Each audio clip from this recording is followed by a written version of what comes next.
नमस्कार, जय हिंद दोस्तों। स्वागत है आपके अपने ITI प्रो लर्न पर। दोस्तों, आज हम सीखेंगे कि आपको मार्किंग कैसे करना है। MS फ्लैट होता है तो MS फ्लैट में हेक्साइन करने के पहले आपको सबसे पहले मार्किंग करना पड़ता है।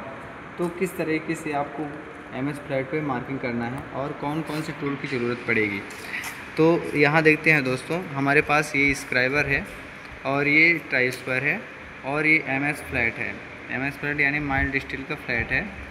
तो हम इस पे आज स्क्वायर पीस निकालना है, तो स्क्वायर पीस निकालना है तो इसको मार्किंग कैसे करना है और मार्किंग करने के बाद हेक्साइन कैसे करनी है, ये सारी चीज़ें बताते हैं। अभी वीडियो लास्ट तक देखिएगा, आपको सारी जानकारी अच्छे से मिलेगी कि आपको मार्किंग कैसे करना होता है।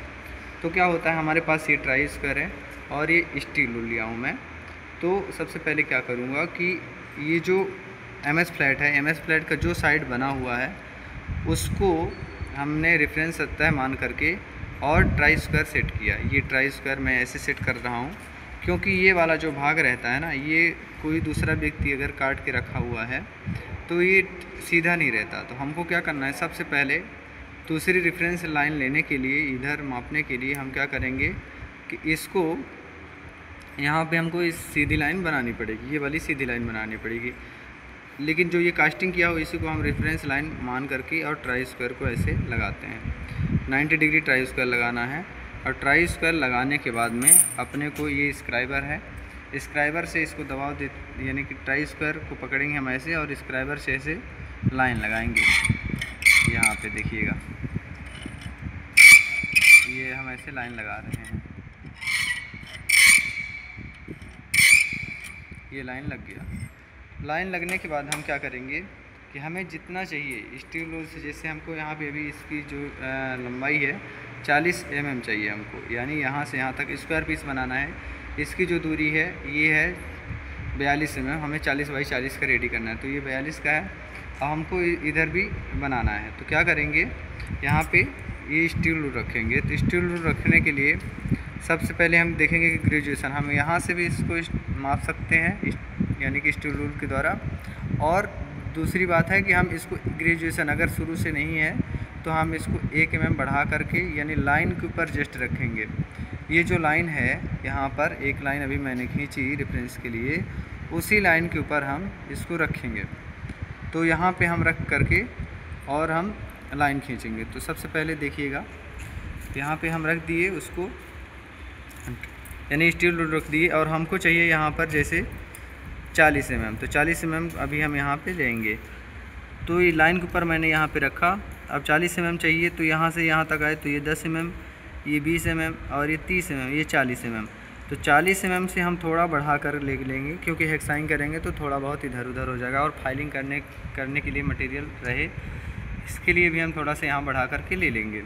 तो जैसे ये 40 mm एक्यूरेट जाप चाहिए हमको, बेसिक साइज़ इसका 40 mm है, तो हम इसमें क्या कर लेंगे कि थोड़ा सा इसको बढ़ा देंगे। तो ये कितना हो गया, जैसे ये 42 43 ले लेते हैं, ठीक है। ये हम ले लेते हैं यहाँ पे 43 mm। चलिए, तो 3 mm बढ़ा करके हम ले लेते हैं कि उसको हेक्साइन करेंगे और हेक्साइन करने के बाद हम वहाँ पे मेटल कट कर लेंगे। तो ये जो स्टील रूल है अब इसको हम साइड कर देते हैं।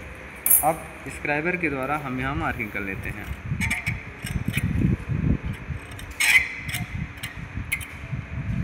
तो यहाँ पे ये मार्किंग हो गया, मतलब कि आपको 43 mm काटना है, इसके बाद फिर उसको 40 बाई 40 रेडी करना है। अब ये हो गया, इसके बाद हम करेंगे हेक्साइन। हेक्साइन करने के लिए स्टार्ट कैसे करते हैं, हेक्साइन जब कभी भी स्टार्ट करते हैं तो क्या तरीका होता है। सबसे पहले ये हेक्सा फ्रेम है और ये ब्लेड है, ये कटिंग टूल होता है, हैंड कटिंग टूल होता है और ये हाई कार्बन स्टील की बनी होती है, जिसके द्वारा हम माइल्ड स्टील को काट पाते हैं। माइल्ड स्टील यानी कि लो कार्बन स्टील होता है। तो क्या करेंगे कि इसमें हम सबसे पहले क्या करेंगे, ब्लेड को सीधा बांधेंगे। ब्लेड को सीधा कैसे बांधेंगे कि जो इसमें इसके जो दांते होते हैं, ब्लेड के जो दांते होते हैं, थोड़ा सा दिखाइए, ये आगे की तरफ झुके होने चाहिए। यानी ब्लेड के जो दांते हैं ये आगे की तरफ झुके होने चाहिए, यानी बिंग नट की तरफ झुके होने चाहिए। इस तरह से हमको इसको बांधना है। क्योंकि बांधा क्यों होना चाहिए इस तरह, इसका भी एक रीज़न है। क्योंकि हम जब मेटल की कटिंग करते हैं तो जॉब पर जो होता है तो इसमें हम फॉरवर्ड स्ट्रोक, मतलब कि फॉरवर्ड आगे की तरफ हम उसमें बल देते हैं, ताकत देते हैं, जिससे कि मेटल कटिंग करता है। इसीलिए हम यहाँ पे फॉरवर्ड स्ट्रोक में ब्लेड को बांधते हैं।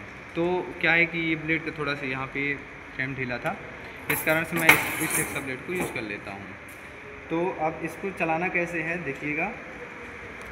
जो आपने अभी लाइन लगाया तो लाइन से जस्ट 1 mm आपको हाथ यानी अंगूठा रखना है।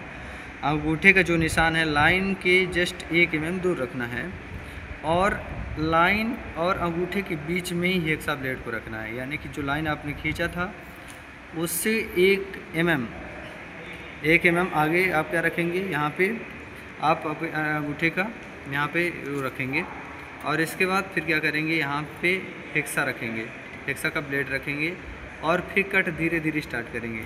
इसको क्यों रखते हैं, ताकि हम सही से अच्छे से यहाँ पे कटिंग स्टार्ट कर सकें। तो देखिए फिर ऐसे आपको यहाँ पे स्टार्ट करना है। तो इस तरह से आप इसको रखेंगे और चलाएंगे। आपको ब्लेड को क्या करना है, पूरा चलाना है, ना कि इतना चलाना है। आप पूरा ब्लेड चलाएंगे, पूरा ब्लेड चलाएंगे तो आपको क्या है कि कटिंग जल्दी हो जाएगा और मेहनत यानी कि आपको यहाँ पे ताकत भी कम लगेगी। ठीक है, तो सबसे पहले आपको ये इस तरह का क्या बनाना है, निशान बनाना है, ताकि हमारा ब्लेड इधर उधर ना जाए, खिसके ना। इस तरह का आप निशान बना लेंगे। इस तरह के निशान मान लीजिए यहाँ पे बन गया। ठीक है, निशान बन गया। अब निशान बन गया, यहाँ पे देख सकते हैं ये कट मैंने बना लिया जस्ट लाइन के बगल में, यहाँ पे मैंने कट बनाया हुआ है। अब क्या करेंगे कि अब इसको कंटिन्यू करेंगे। कंटिन्यू यहाँ पे आपको पकड़ना है, ये ऐसे पकड़ना है इस तरह का, ताकि सपोर्ट रहे।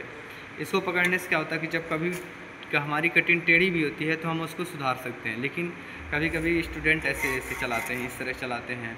ठीक है, मतलब वो आगे पकड़ते ही नहीं है। तो आगे उनको पकड़ना है। रीज़न क्या है कि जब कभी भी कटिंग टेढ़ी होगी तो हम सीधा कर पाएंगे या सीधा कर सकते हैं। तो हमें इस तरह से इसको चलाना है। यहाँ पे जैसे देख रहे हैं इस तरह से आप पकड़िए, इस तरह से पकड़िए, इस तरह से पकड़िए। एक अंगूठा इधर रहना चाहिए और ये इस तरीके से आप इसको सपोर्ट दे सकते हैं बिंग नट के साइड में। यहाँ पे इसको पकड़ेंगे, एक हैंडल में यहाँ पे पकड़ेंगे। अब फिर काटना स्टार्ट करेंगे। तो ये हमें क्या करना है, यहाँ पे कट करना स्टार्ट करना है। इस तरह से आप फॉरवर्ड स्ट्रोक में कटिंग करेंगे। जाते समय में ज़्यादा बल लगाएंगे, आते समय में ब्लेड पे लोड छोड़ देंगे। और वो इसकी जो कटिंग होती है वो 1 मिनट में यानी 30 से 40 बार होती है। तो आप 1 मिनट में 30 से 40 बार इसको चलाओ। मतलब ज़्यादा नहीं चलाना है, ज़्यादा स्पीड नहीं चलाना है, नहीं तो ब्लेड भी टूट जाएगा। तो इस तरह से हमें चलाना है। इस तरह से कुछ स्ट्रोक कराने हैं। स्ट्रोक कराने के बाद में क्या करना है आपको कि यहाँ बीच बीच में कूलेंट भी देते हैं। यानी कि जो ब्लेड की हार्डनिंग है वो टेम्परिंग जो है मेंटेन्ड है, तो ये मेंटेन्ड बनी रहे। तो इसमें हम थोड़ा सा कूलेंट भी ऐसे देते रहते हैं बीच बीच में, जैसे ये कूलेंट। तो क्या होगा कि जो ब्लेड गर्म हुआ है तो गर्म नहीं होगा और इसके दांतें नहीं घिसेंगे। ये बेनिफिट होता है कूलेंट डालने का। तो इस तरह से दोस्तों कटिंग की जाती है और इस तरह से ये लोहा कट जाएगा और इसको अलग कर दिया जाएगा।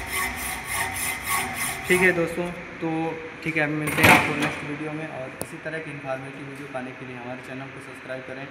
हम यहाँ स्किल टेस्ट जो भी है ITI बेस पे होते हैं, जैसे कि DRDO NPCIL, इसके बारे में बहुत सारी जानकारी देंगे। टूल्स इंस्ट्रूमेंट हमारे चैनल पे अपलोड हो जाएगा। तो हमारे चैनल को सब्सक्राइब करिए और दोस्तों के साथ में शेयर करिए, सपोर्ट करिए। धन्यवाद दोस्तों।